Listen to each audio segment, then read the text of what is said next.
tatanan sosial, hubungan antara manusia, ajaran tentang ritual-ritual, bagaimana kita melakukan manasik ya, ritual-ritual itu sendiri, bagaimana kita ngatur perdagangan, menjaga janji, kan begitu, bekerja sama dan sebagainya, itu kan Islam. Itu pun tidak jarang menemukan orang yang mengimplementasikan Islam secara sempurna. Selalu ada kekurangannya, ya kan? Ya mungkin naik hajinya rajin, tapi kalau usahanya rentenir, ya kan? Mungkin sholatnya rajin, tapi kadang-kadang kalau malam minggu ke tempat-tempat, iya, dugem, iya, kecangkingan, kemana, ke Seki kan gitu.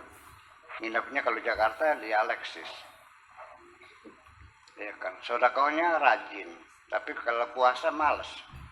Ya, ditatan saja sulit orang sempurna. Tetapi saya punya standar minimal lah. Artinya kalau orang itu mengklaim sebagai Muslim, saya alat bukti yang paling memastikan dia Muslim minimal ritual-ritual yang termasyhur lah, seperti sholat 5 waktu dikerjakan, dan naik haji, bulan puasa ikut puasa kan gitu. Kemudian habis panen dia keluar zakatnya.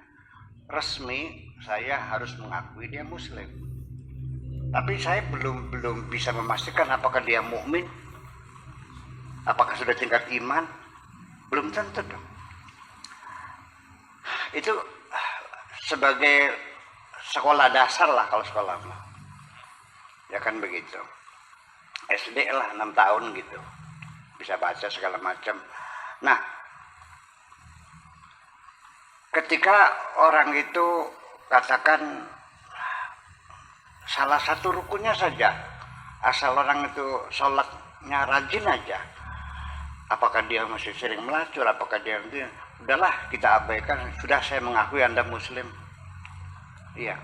Nah, kalau orang itu sudah melaksanakan syarat Islam secara baik gitu semuanya, juga belum tentu dia itu beriman, belum tentu. Karena iman kan urusan hati. Dan ini kan di Al-Quran disebutkan, diceritakan orang-orang datang qalatil Arab qalu amanna, datang kepada Rasulullah, orang Arab mengatakan kami beriman. Tapi oleh Allah, Nabi Muhammad diperintahkan, katakan kepada mereka, jangan mengatakan kami telah beriman, katakan saja bal qulu aslamna, katakan saja kami telah berislam. Apa alasannya? Walamma yadkhulul imanu fi qulubihim, karena keimanan belum masuk ke dalam hati mereka.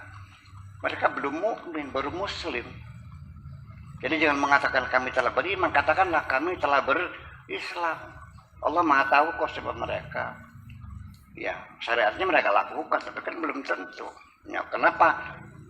Tingkatannya lebih tinggi iman ini. Nah, kemudian iman kan percaya. Oke, percaya.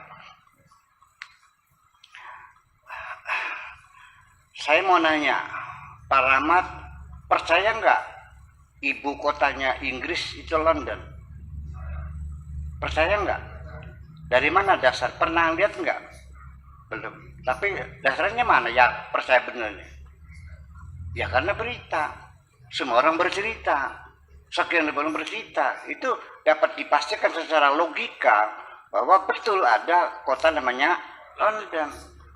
Kemudian cost of living-nya sangat tinggi, biaya turis ke London itu mahal banget ya.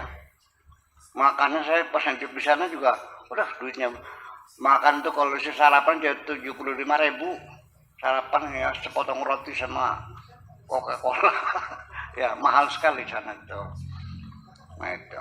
Nah sekarang dasarnya percaya ada London hanya berdasarkan informasi atau kesaksian dari beberapa orang yang pernah ke sana, dan itu sudah bisa menjadikan bukti logika, betul nggak? Tetapi kan belum pernah ke sana. Kalau saya kan pernah hidup di sana, nah jadi meyakini kota London itu ada, Anda baru tingkatan iman, saya sudah yakin karena saya sudah ke sana. Itu bedanya. Nah, makanya kalau orang yakin kan sudah melihat sendiri. Makanya ketika hati kita sudah mencapai tingkatan yakin, nanti oleh Allah akan diberikan keleluasaan. Anda bisa melihat sesuatu yang tadinya sebelum itu Anda tidak pernah melihat. Semacam itu. Nah, kemudian ada sisi yang lain dipersengketakan, apakah iman itu bisa naik turun? Ada dua pendapat. Ada yang mengatakan seperti Mu'tazilah, imannya itu permanen. Orang udah beriman ya tidak mungkin akan turun.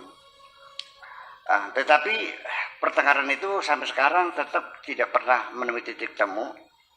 Tetapi menurut saya ada jalan tengah yang bisa mempertemukan dua pendapat itu, yang mengatakan